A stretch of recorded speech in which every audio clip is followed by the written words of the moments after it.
Good morning, Logansville. I hope that you are doing well. Yesterday, Dana talked about counting it all joy.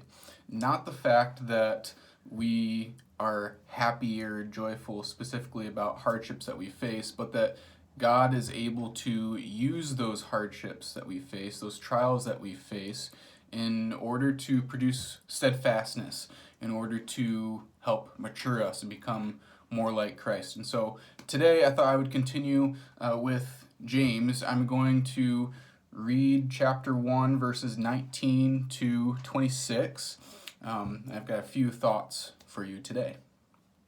Know this, my beloved brothers.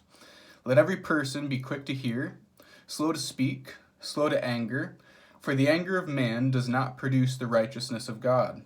Therefore, put away all filthiness and rampant wickedness, and receive with meekness the implanted word, which is able to save your souls. But be doers of the word, and not hearers only, deceiving yourselves. For if anyone is a hearer of the word, and not a doer, he is like a man who looks intently at his natural face in a mirror. For he looks at himself and goes away, and at once forgets what he was like. But the one who looks into the perfect law, the law of liberty, and perseveres, being no hearer who forgets, but a doer who acts, he will be blessed in his doing.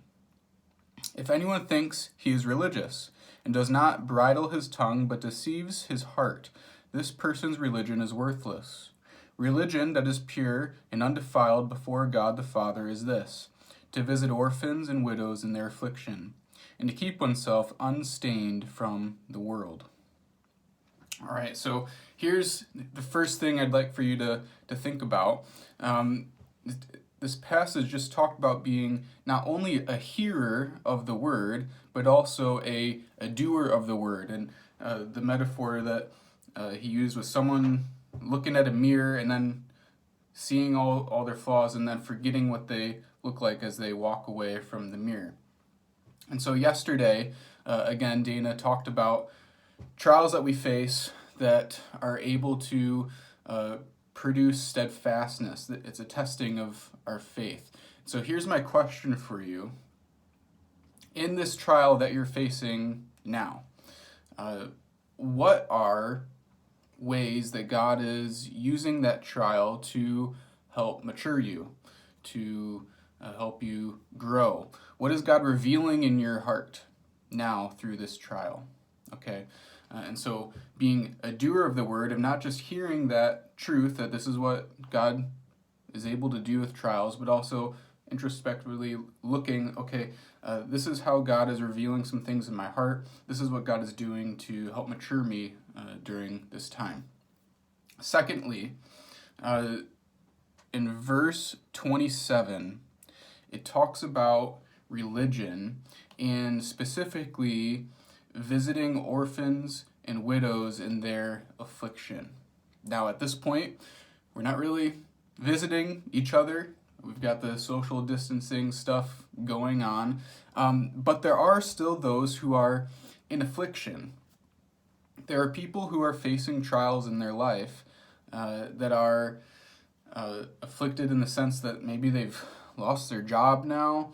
They are maybe afflicted with their health, even with this virus. How can we be a people, be the church, and show love to the people around us, those who are being afflicted? So I'd encourage you to reach out to your friends, reach out to your family, your neighbors, and just see how they're doing. See if there's any ways that you can pray for them. See if there's any ways that you can help them as we look around the community to those around us who are afflicted in this. And the third thing, right after it talks about orphans and widows, it says to keep oneself unstained from the world. Now, as I look at the world around us today, we are in a very interesting time of life where fear and panic is gripping society around us. And fear and panic can be contagious as well.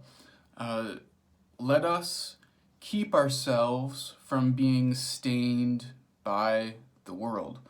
We, as Christians who have been bought by the blood of Christ, we know that we have hope for a future, and that no matter whatever this life brings us, that we have hope in a future because of the finished work of Jesus Christ. And so instead of looking at the world around us and seeing all the fear and all the panic and having that transform our hearts, we're called to no longer be conformed by the patterns of the world, but to be transformed in the renewing of our mind.